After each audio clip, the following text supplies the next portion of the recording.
안녕하십니까. 오늘은 활성단층과 월성원전이란 제목으로 여러분과 이야기를 나눠보도록 하겠습니다. 최근 미디어를 보면 월성원전에 대한 이야기가 종종 등장하며 그 가운데에서는 활성단층의 연구가 되어 있지 않다는 말을 종종 하곤 합니다.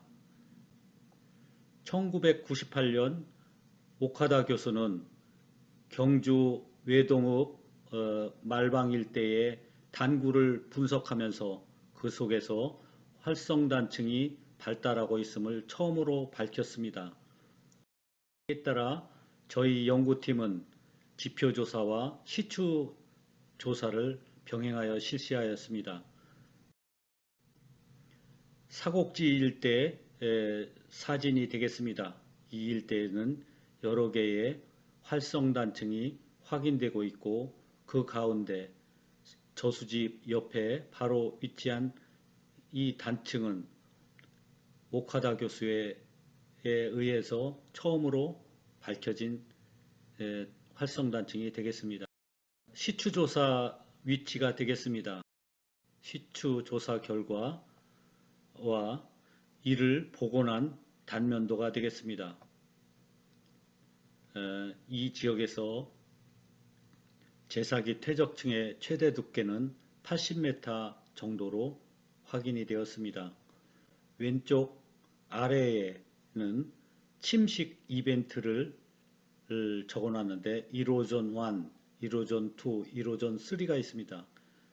최후기 1호전은 현재 진행되는 것이고 그 이전의 1호전은 단층 운동의 횟수와 밀접한 관계를 갖게 되겠습니다. 단면도를 복원하여 단층 운동의 횟수를 복원하였습니다. 그 결과 첫 번째 단층 운동에서는 75 내지 105m의 변이가 있었고 두 번째 단층 운동에서는 25 내지 40m의 변이가 있었을 것으로 추정했습니다. 여기서 최대값은 주 단층의 변이가 되겠습니다. 이후 말방 일대, 외동읍 말방 일대를 정밀조사하고 보다 심화하는 연구를 하였습니다. 외동 일대에는 지형상 수계분지를 형성하고 있고 이러한 수계분지 동쪽에 말방 단층 등이 발달하고 있음을 확인할 수가 있었습니다. 일단 하한단구 조사를 실시하였습니다. 오카다 선생이 제안했던 하한단구 조사 결과를 보완하여 넓은 지역으로 확대를 하였습니다. 그리고 그 사이에서 나타나는 많은 제사기 단층들을 찾아내고 그를 도시하였습니다. 여기서 보면 말방단층, 절골단층, 사곡지단층, 연지암단층, 탑번디기단층, 계곡단층 등이 있습니다. 말방단층 M5번 지점의 노드가 되겠습니다. 다음은 절골단층 J3번 지점의 노드 사진이 되겠습니다. 사기층을 기반암이 올라타서 있는 그런 양상을 보여주는 노드라고 할 수가 있습니다. 사곡지 북쪽에서 추가로 트렌치를 실시하였습니다. 트렌치하여 나타난 단층들을 하얀 선으로 표시한 것이 되겠습니다. 트렌치 단면도가 되겠습니다. 각각의 유니트별로 색깔을 달리하고 그렸습니다. 이 그림에서 보는 바와 같이 여러 개의 활성단층이 발달하고 있음을 확인할 수가 있었습니다. OSL 분석을 한 결과 퇴적층은 5만 3천년, 5만 8천년으로 나타났고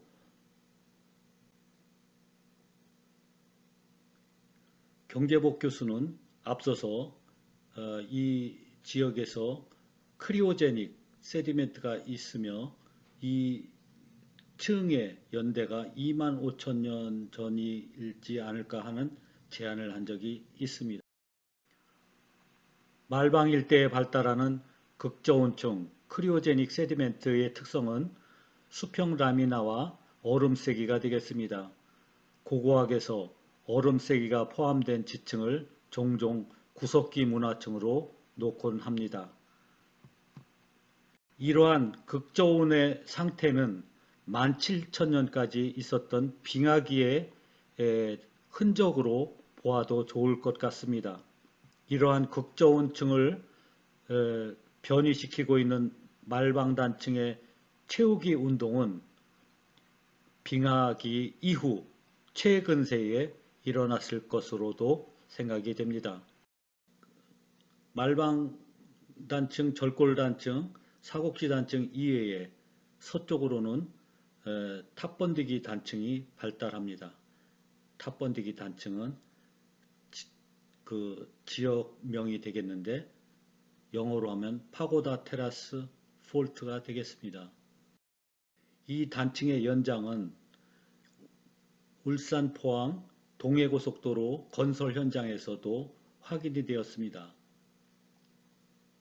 결국 이 탑번디기 단층은 앞서 본 T1 노드와 T2 노드 그리고 그 연장에는 계곡단층이 있는데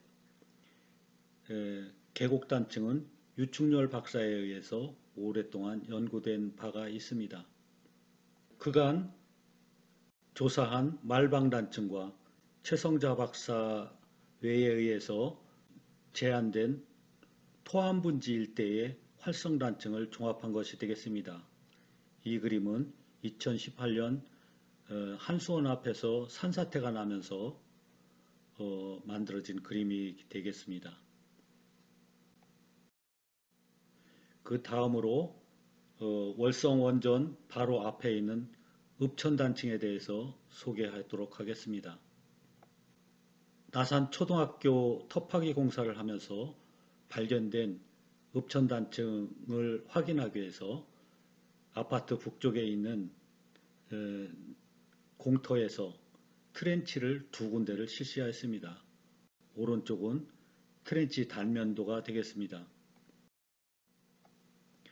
각 트렌치 단면을 원 위치로 복원한 것이 되겠습니다. 왼쪽 위 그림은 각 단면별로 위치가 확인되는 요소들로부터 구한 수평 변이가 되겠습니다. 오른쪽 그림은 북쪽 트렌치의 변이가 심한 단면을 대상으로 복원한 것이 되겠습니다. 이 단면에서는 4번의 단층 운동이 확인이 되었습니다. 그리고 2007년에 기원서 박사 외가 읍천단층에 대한 논문을 냈습니다. 앞서 말한 나산 초등학교 옆에 공터 트렌치를 한 것뿐만 아니라 한전 기숙사가 있는 지역에 대해서 대형 트렌치를 실시하였고 그리고 이 지역에 대해서 정밀 지질 조사를 광역적으로 실시하였습니다. 왼쪽에 보이는 그림에서 빨간 선으로 표시된 것이 읍천단층의 모습이고 이 단층은 북쪽으로 인접한 월성 원전의 연장이 될 가능성이 있는 것이 되겠습니다. 멋진 트렌치 단면도가 되겠습니다. 읍천단층의 변이로부터 장천중 박사는 가능한 지진의 규모를 산출하였고 그 결과는 평균으로 6.98 규모 7.0에 가까운 규모의 지진이 읍천단층이 발생시킬 수 있다고 하였습니다. 다음은 경주 지진 동안의 PGA 분포가 되겠습니다. 진앙 인근에서는 0.6G까지 올라갔고 월성 원전에서는 0.12G까지 측정이 되어 운전이 멈춰진 사례도 있었습니다. 말방단층은 월성 원전과 14.3km에 놓이게 되겠습니다. 앞서 1.5m의 변이로부터 읍천 단층의 지진 규모를 7.0으로 산정한 바가 있습니다만 말방 단층의 경우에는 2차 운동에서 40m를 바탕으로 규모 8.3의 지진도 가능하다고 제시한 학자가 있었습니다. 앞으로 활성단층에 대한 연구는 보다 지진 규모를 얼만큼 야기할 수 있는가 하는 연구가 수반되어야 할 것으로 생각이 됩니다. 경청해 주셔서 감사합니다. 유익했다면 구독과 좋아요 부탁드립니다.